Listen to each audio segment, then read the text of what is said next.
কজন এখানে এসছেন, অনেক কথা আমার কাছে বলেছেন, আপনাদের কষ্টের কথা বলেছেন। এটা আমি কতদূর এই কষ্ট লাঘব করতে পারি সেটা আমি যথাসাধ্য চেষ্টা করবো, সে কথাটাই বললাম। বিসমিল্লাহির রহমানির রহিম। আসসালামু আলাইকুম।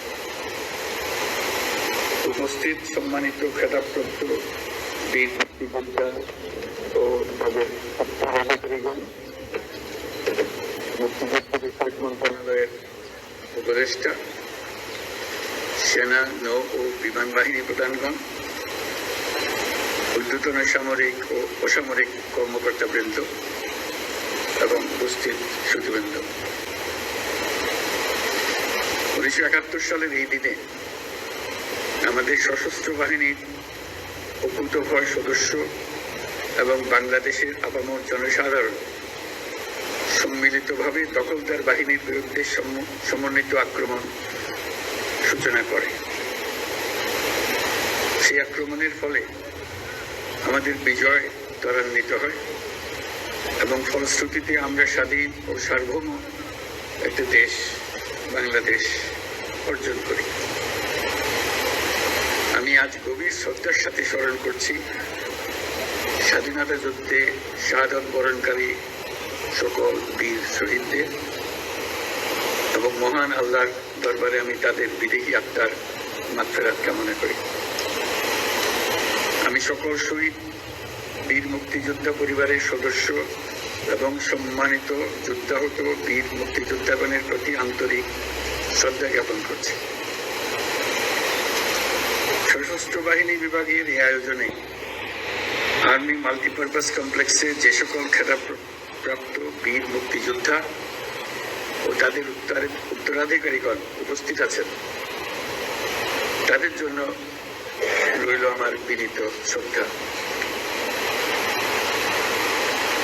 মুক্তিযুদ্ধ বাংলাদেশের ইতিহাসে সর্বকালের সর্বশ্রেষ্ঠ ঘটনা, যার ফলে পৃথিবীর মানচিত্রে বাংলাদেশ একটি স্বাধীন সার্বভৌম রাষ্ট্র হিসেবে প্রতিষ্ঠাতা এবং পরিচিতি লাভ করেছে। দেশ স্বাধীন করার মহান ব্রত নিয়ে 71-এ 25শে মার্চ রাত থেকে বাঙালি সেনারা সেনানিবাস ত্যাগ করে সশস্ত্র যুদ্ধে ঝাঁপিয়ে পড়েন। একই সাথে এই দেশের কৃষক, শ্রমিক, ছাত্র জনতা, সাধারণ মানুষ সকলেই যার যা কিছু আছে তাই নিয়ে যুদ্ধে ঝাঁপিয়ে পড়ে, যা একটি জনযুদ্ধে রূপ নেয়। আমাদের মা বোনেরা মুক্তিযোদ্ধাদের পাশে থেকে প্রশিক্ষণ গ্রহণ সহ বিভিন্নভাবে যুদ্ধে সহযোগিতা করেছেন। মুক্তিযুদ্ধে যুদ্ধরত সকল বাহিনীকে বাংলাদেশ ফোর্সেস নামে সাংগঠনিক রূপ দেওয়া হয়। সমগ্র বাংলাদেশকে 11টি সেক্টরে ভাগ করে সশস্ত্র বাহিনীর নেতৃত্বে যুদ্ধ পরিচালিত হয়। এছাড়াও পাকিস্তান নৌবাহিনীতে কর্মরত বাংলাদেশি সাবমেরিনার এবং নাবিকদের সমন্বয়ে গড়ে তোলা অকুতোভয় নৌ কমান্ডো দল অপারেশন চেকপোস্ট নামে দুঃসাহসী আক্রমণ পরিচালনা করে বিভিন্ন নদী বন্দরে খাদ্য রসদ বোঝাই শত্রু জাহাজকে ডুবিয়ে দিতে সক্ষম হয়।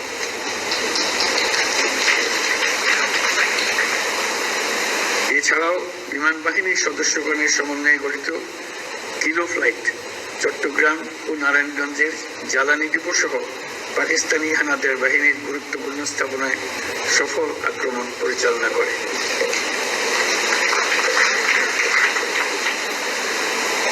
মুক্তিযুদ্ধে সশস্ত্র বাহিনীর এই অবদানকে সাধারণ মানুষের আত্মত্যাগের সঙ্গে একীভূত করার উদ্দেশ্যে প্রতি বছর 21শে নভেম্বর পালিত হয় সশস্ত্র বাহিনী দিবস।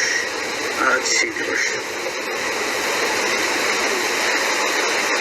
মহান মুক্তিযুদ্ধে বীরত্বপূর্ণ অবদানের স্বীকৃতি স্বরূপ বীর মুক্তিযোদ্ধাদের কল্যাণে বিভিন্ন সুযোগ সুবিধা চলমান রয়েছে।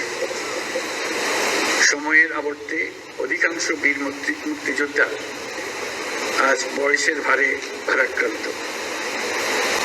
সশস্ত্র বাহিনী দিবস উদযাপনকালে দেশের বিভিন্ন স্থানে ছড়িয়ে থাকা বীর মুক্তিযোদ্ধাদের আনুষ্ঠানিকভাবে সম্মান জানানোর ক্ষেত্রে সশস্ত্র বাহিনী বিভাগ, নৌ ও বিমান বাহিনী যে উদ্যোগ প্রতি বছর নিচ্ছে তা নিঃসন্দেহে প্রশংসনীয়। এই জন্য সশস্ত্র বাহিনীকে আমি আন্তরিক ধন্যবাদ জানাই। বিগত 5 আগস্ট 2024 সালে ছাত্র জনতার বিপ্লবের মধ্য দিয়ে আমরা এক নতুন বাংলাদেশের সূচনা করেছি। এই নতুন দেশে আমাদের দায়িত্ব সকল মানুষকে একটি বৃহত্তর পরিবারের বন্ধনে আবদ্ধ করা। পরিবারে মতভেদ থাকবে, বাকবিতণ্ডা হবে, আমরা কেউ কারো শত্রু হব না, কাউকে তার মতের জন্য শত্রু মনে করব না, কাউকে ধর্মের কারণে শত্রু মনে করব না। আমরা সবাই সমান, আমরা সবাই একই পরিবারের সদস্য। কেউ কারো উপরে না, কেউ কারো নিচে না। এই ধারণা আমরা জাতীয় জীবনে প্রতিষ্ঠিত করতে চাই। বৈষম্যহীন, শোষণহীন, কল্যাণময় এবং মুক্ত বাতাসের রাষ্ট্রের যে স্বপ্ন নিয়ে মুক্তিযোদ্ধারা দেশ স্বাধীন করেছিলেন, আমি তাদের সেই স্বপ্ন পূরণে অঙ্গীকারবদ্ধ। আমরা এখন থেকেই বাংলাদেশকে এমনভাবে গড়তে চাই যেন এই দেশে জনগণই সত্যিকার অর্থে সকল ক্ষমতার উৎস হয়। বাংলাদেশ বিশ্ব দরবারে একটা মানবিক ও কল্যাণকর রাষ্ট্র হিসেবে সমাদৃত হয়। আমরা সকল রাষ্ট্রের সঙ্গে বন্ধুত্ব বজায় রাখব।